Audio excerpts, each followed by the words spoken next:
Lelaki ceking yang dihujani fitnah. Elizabeth Shirley.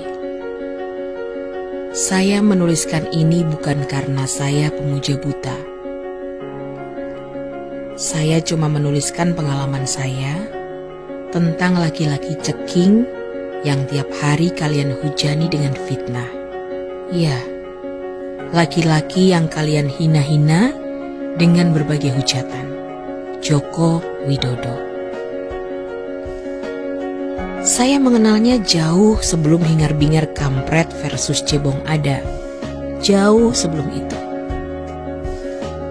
Beliau adalah pengusaha mebel yang kerap hilir mudik di kantor tempat saya bekerja. Penampilannya sederhana.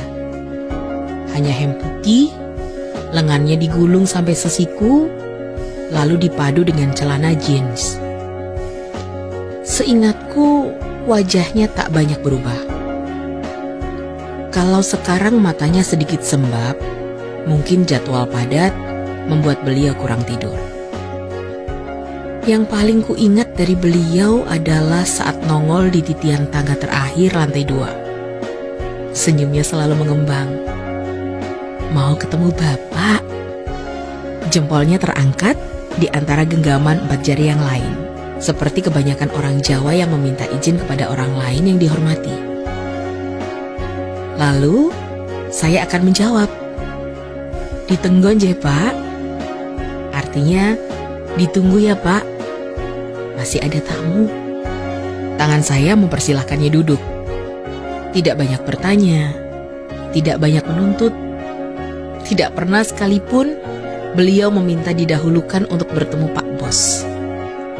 Beliau akan duduk anteng di ruang tunggu biasa, sambil meraih koran sampai gilirannya tiba. Betul-betul berbeda dengan kebanyakan pengusaha yang rata-rata berpenampilan bosi. Beberapa tahun kemudian, laki-laki itu menjadi orang penting di Solo. Menjadi wali kota, orang nomor satunya Solo. 1-2 kali kami masih sering berjabat tangan. Bukan karena saya menjadi orang penting juga, tapi karena saya bertugas nge-MC dan beliau menjadi pejabat yang meresmikan pembukaan kantor cabang di tempat saya nge-MC. Menjadi catatan emas buat saya, dari antara pejabat yang pernah ikut meresmikan kantor, cuma beliau yang gak rewel dengan rundown. Ajudan para bupati lebih rewel soal rundown yang bolak-balik berubah membuat pusing panitia. Bapak ini sama sekali tidak.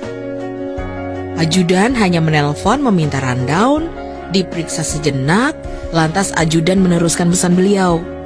Bapak ngikut rundown yang ada saja. 1 dekade lebih sekian tahun, saya telah berlalu dari kantor itu. Beliau telah melangkah jauh hingga menjadi orang nomor 1 di negara ini. Ingatan saya tidak bisa lepas dari kesederhanaan beliau dan Ibu Iriana. Orang-orang di seputar tempat tinggal beliau pun tahu seperti apa kesehariannya.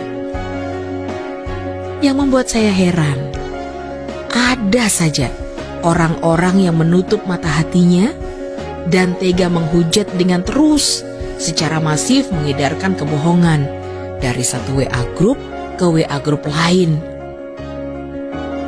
Bagi saya berbeda pilihan itu bukan aib, tapi menghujat tanpa bukti dan penuh tendensi serta hoaks itu menyedihkan. Bahkan yang lebih menyedihkan, pelaku-pelaku penyebar kebohongan itu adalah orang-orang pintar yang mengaku dirinya takut dijauhkan dari surga. Saya hanya sanggup tersenyum kecut. Saya bisa apa? Hanya bagian dari kaum yang diberi stempel auto kafir, yang mimpi ngelihat emper surga saja haram. Sehat selalu Pak Joko Widodo. Kalau pilihan saya kali ini salah, setidaknya kesalahan saya ini adalah kesalahan yang paling sadar saya lakukan.